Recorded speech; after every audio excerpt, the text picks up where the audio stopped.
तो history of C language का अगर ये पैराग्राफ आप अपने हैंडआउट्स में पढ़ेंगे तो एडिशन इसमें यही था ना। देखें जो यूनिवर्सिटी भी या जो अदारा भी सी लैंग्वेज को यूज करता था, उसके प्रोग्रामर्स क्या करते थे कि उसके अंदर अपनी मर्जी और अपनी जरूरत के फंक्शन ऐड कर लेते थे।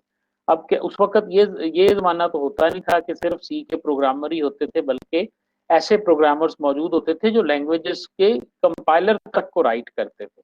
ठीक है ना। तो वो क्या करते थे कि वो सी के अंदर नए फंक्शन ऐड कर लेते थे। तो इस चीज को रियलाइज किया गया 1983 के अंदर। और 1983 के अंदर चूंकि उस वक्त डेनिस रिची की जो सी लैंग्वेज थी वो मुख्तलिफ वर्जन के अंदर मौजूद थी, इसलिए उन्होंने फिर क्या किया कि मुख्तलिफ किस्म की सी लैंग्वेजेस को 1983 के अंदर आंसी के सुपुर्द कर दिया, जो कि अमेरिका की एक नेशनल स्टैंडर्ड कमेटी थी कंप्यूटर एंड इंफॉर्मेशन प्रोसेसिंग की। और उसे कहा गया कि इस लैंग्वेज को स्टैंडर्डाइज किया जाए, इसका एक स्टैंडर्ड होना चाहिए कि ये सी प्लस प्लस है या ये सी लैंग्वेज है।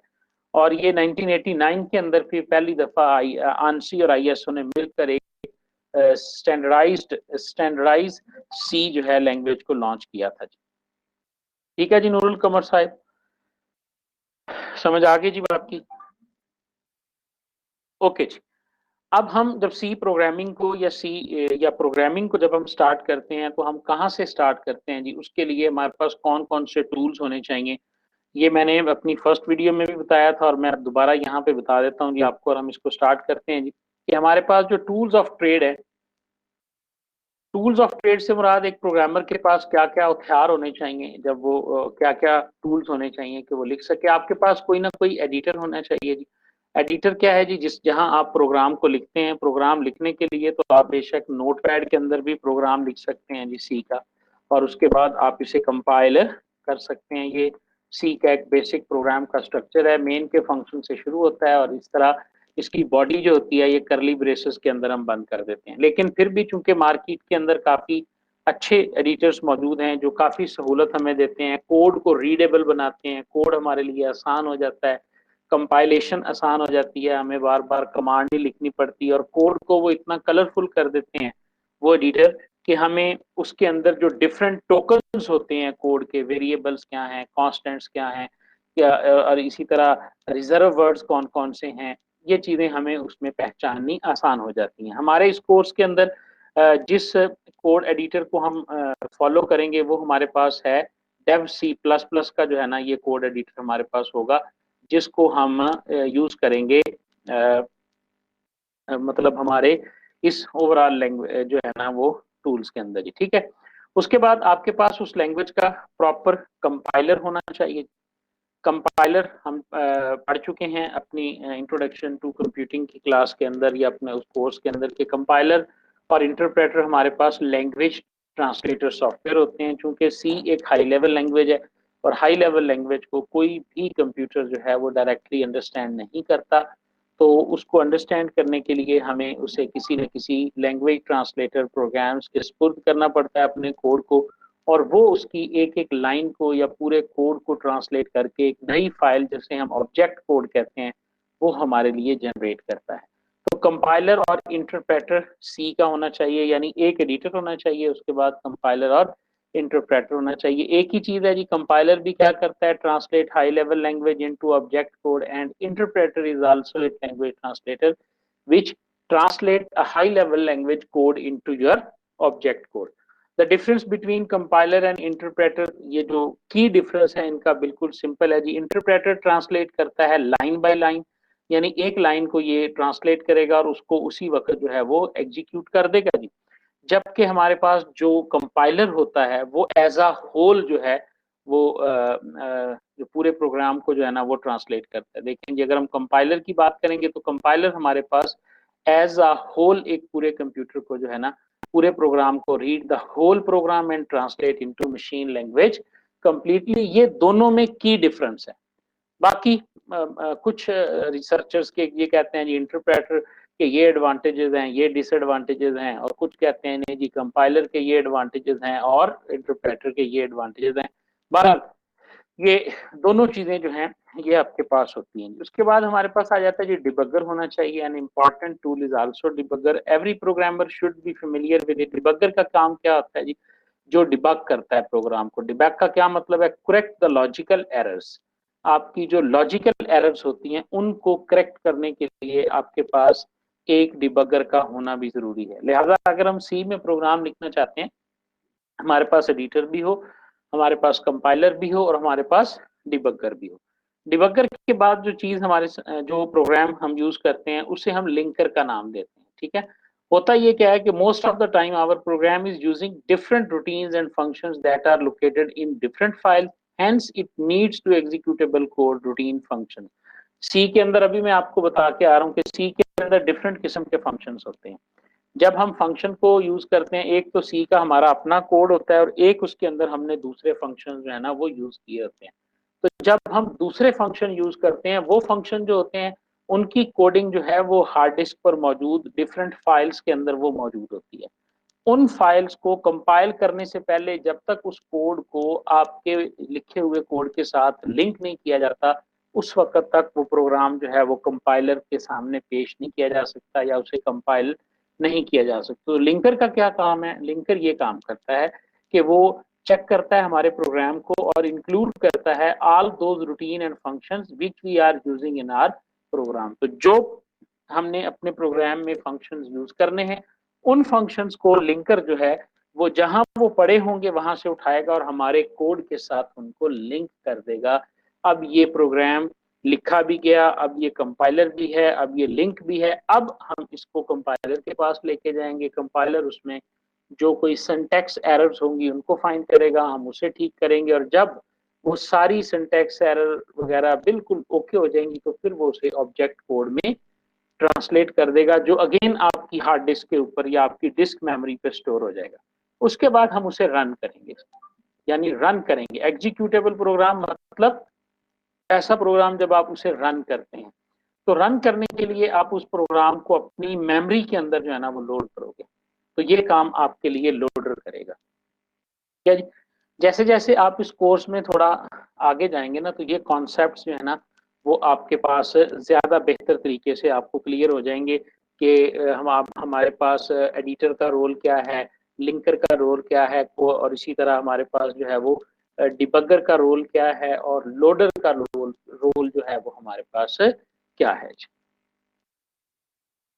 जी, यहाँ तक बात की समझ आ गई आपको? Linker road. अब एक आगे डायग्राम आ रही है हैंडआउट्स के अंदर, उस डायग्राम के अंदर जब आप देखेंगे ना तो बड़ी क्लियरली जो है वो आपको समझ आ जाएगी कि जो है ना ये लोडर लिंकर वगैरह जो है ये कहाँ पे काम करते हैं।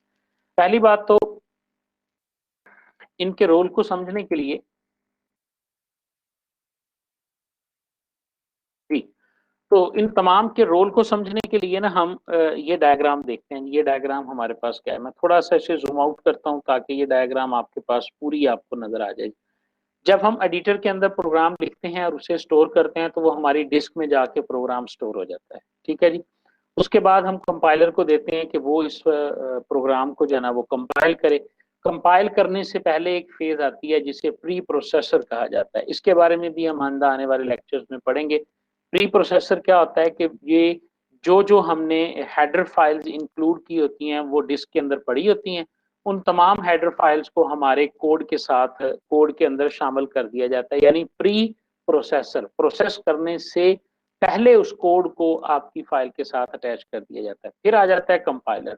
कंपाइलर क्या करता है? उस फाइल को अब ये कंपाइल करने की कोशिश करता है जो डिस्क में मौजूद होती है। और लिंकर क्या करता है कि डिस्क में मौजूद वो फंक्शन और सब रूटीन्स जो आपने अपने कोड के अंदर इस्तेमाल की हैं, जो वहां पर पड़ी हुई थी, उनको भी उठाएगा और आपके कोड के साथ जो है वो लिंक कर देगा। ठीक है जी। अब आपकी फाइल कंपाइल भी हो गई है, लिंक भी हो गई है और एक ऑब्जेक्ट कोड बन गया है जिसने अब इसे रन करना है। अब रन करने के लिए आपकी डिस्क के अंदर एक ऑब्जेक्ट कोड मौजूद है, यानी कौन सा कोड? जो मशीन लैंग्वेज में है। ऑब्जेक्ट कोड का लफ्ज याद रखिएगा। एक सोर्स कोड है जो हम लिखते हैं, एक एडिटर के अंदर हम लिखते हैं, वो हमारा ऑब्जेक्ट कोड है। और एक हमारे पास जो है वो हमारा सोर्स कोड है, सॉरी। और जब हम उसे कंपाइल कर लेते हैं तो वो हमारा एक ऑब्जेक्ट कोड जो है वो भी जनरेट हो जाता है। मैं अभी आपको जो है ना वो इसका छोटा सा एक डेमो करके दिखाता हूँ। स्क्रीन आपके साथ दोबारा शेयर करता हूँ जी। पहले मैंने सिर्फ ये देखें, ये भी आपके सामने स्क्रीन आ जाएगी। ये अब मेरी पूरी डेस्कटॉप आपके सामने जो है ना वो आ गई है जी। ठीक है जी, ये देखें जी, अब मैं यहाँ पर प्रोग्राम, ये मेरा एडिटर ओपन हो गया डेव सी प्लस प्लस का। यहाँ मैं एक प्रोग्राम लिखता हूँ। ठीक है, ये मैंने बॉडी स्टार्ट की इसकी, और इस बॉडी के अंदर मैंने सी आउट कर दिया, और यहाँ पे लिख दिया this is our first C program. ये मैंने इसके अंदर मैसेज को प्रिंट करवाया। हर स्टेटमेंट को जो है वो हम सेमी कॉलन से जो है ना वो एंड करते हैं। इस तरह करके मैंने इसको रखा, सेव का बटन दबाया, कोई नाम हम इसका रख देते हैं जी, फर्स्ट ट्राई, और उसको मैं सेव भी कर देता हूँ। अब ये फाइल मेरी कहाँ सेव हुई है? ये फाइल मेरी हार्ड डिस्क के ऊपर जाके जो है वो सेव हो गई है। ठीक है, ये फाइल मेरी हार्ड डिस्क के ऊपर जाके सेव हो गई है। अब आप देखें कि मैं इसको कंपाइल करूंगा। ये एग्जीक्यूट का मेरे पास मेन्यू है, इसके अंदर कंपाइल की ऑप्शन भी है, रन की ऑप्शन भी है।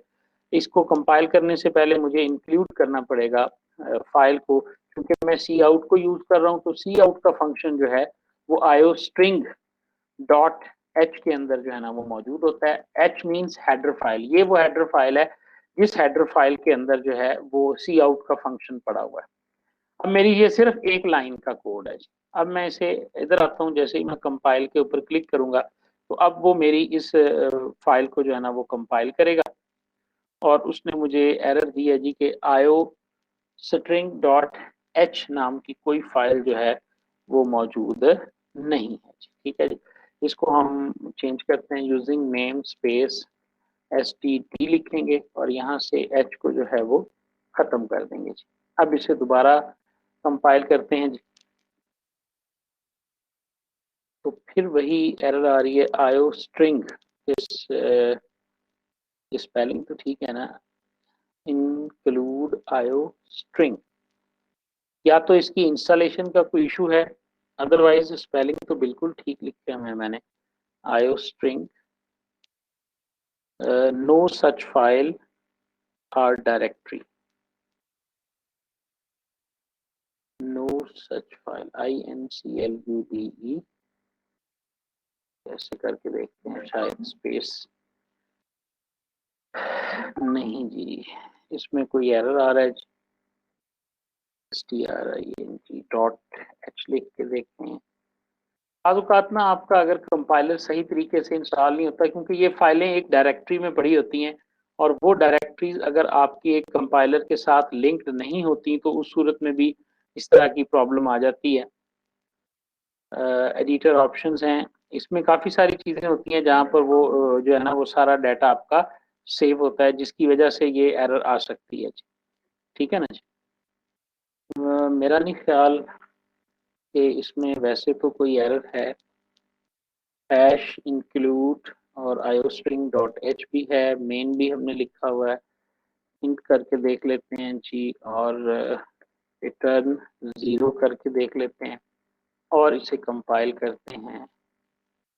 हाँ जी,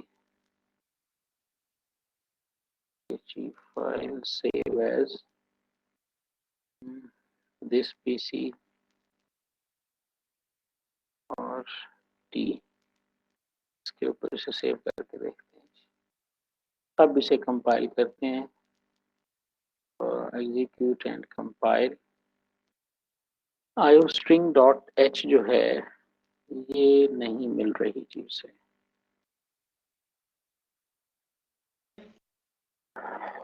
चलें जी, ये अब यहाँ पे रुक गया है, तो इसमें स्पेस है जी,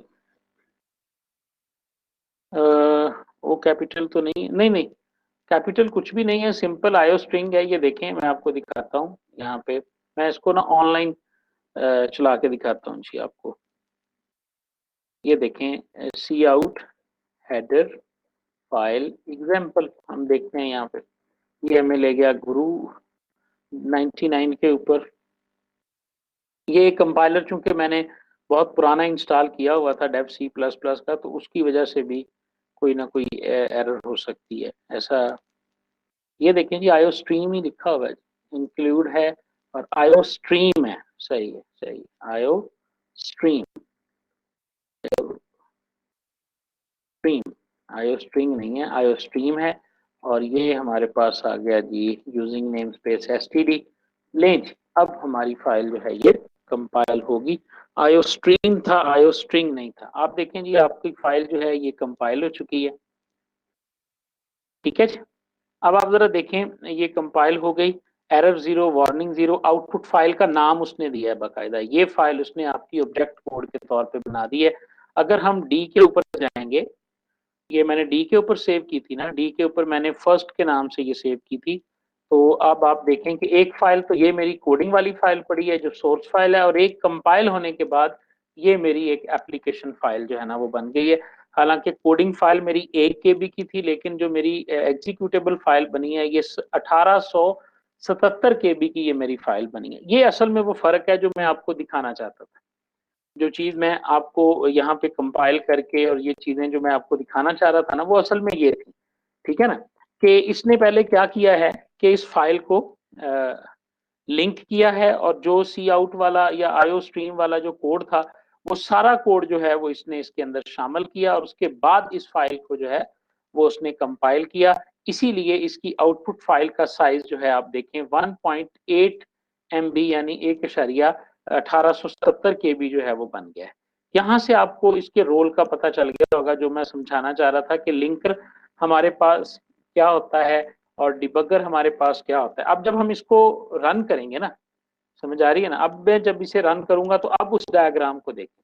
अब आपके पास डिस्क के अंदर एक एप्लीकेशन फाइल मौजूद है और अब आप इसे रन करना चाहते हैं, तो लोडर क्या करेगा, डिस्क पर पड़ी हुई उस फाइल को लोड करेगा प्राइमरी मेमोरी के अंदर।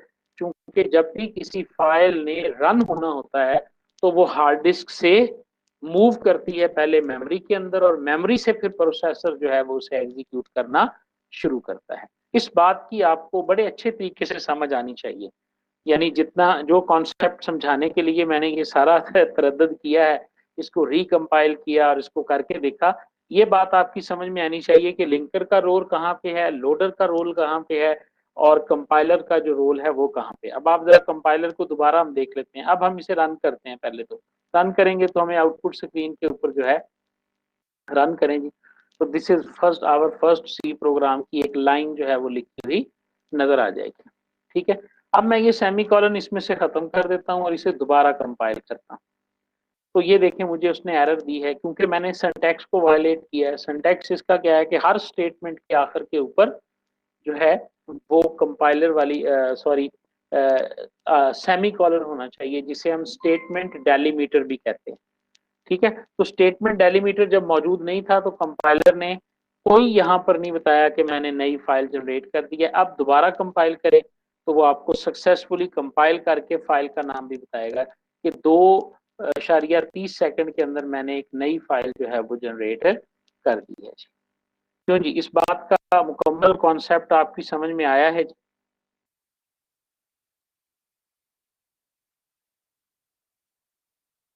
कि लिंकर क्या है, लोडर क्या है, और किस तरह उसने फाइल को लोड किया, कंपाइल किया। डेव सी प्लस प्लस के अंदर किस तरह हमें वो एक एरर मिली। तो ये सारी चीजें जो है ना वो आपकी समझ में आनी चाहिए। एक सी प्रोग्राम जब हम लिखेंगे तो बेसिक जो हमारा स्ट्रक्चर बना, ये 2 स्टेटमेंट्स हम ऊपर लिखेंगे और ये होगा, और उसके बाद ये वाला, ये हमारा मेजर स्ट्रक्चर होगा। बाकी सारी बॉडी हमारी यहाँ पर मौजूद होगी जो 1 बाय 1 करके जो है वो हम समझेंगे। ठीक है जी, ये हमारा आज का लेक्चर था। वो टेक्निकल वजूहात की वजह से थोड़ा लेट हो गया, मतलब लेट स्टार्ट हुआ, लेकिन इतनी प्रैक्टिस आप करके देखिएगा। डेव सी प्लस प्लस को अपने एलएमएस में से डाउनलोड करके आपने इंस्टॉल कर लेना है जी। ठीक है, और उसके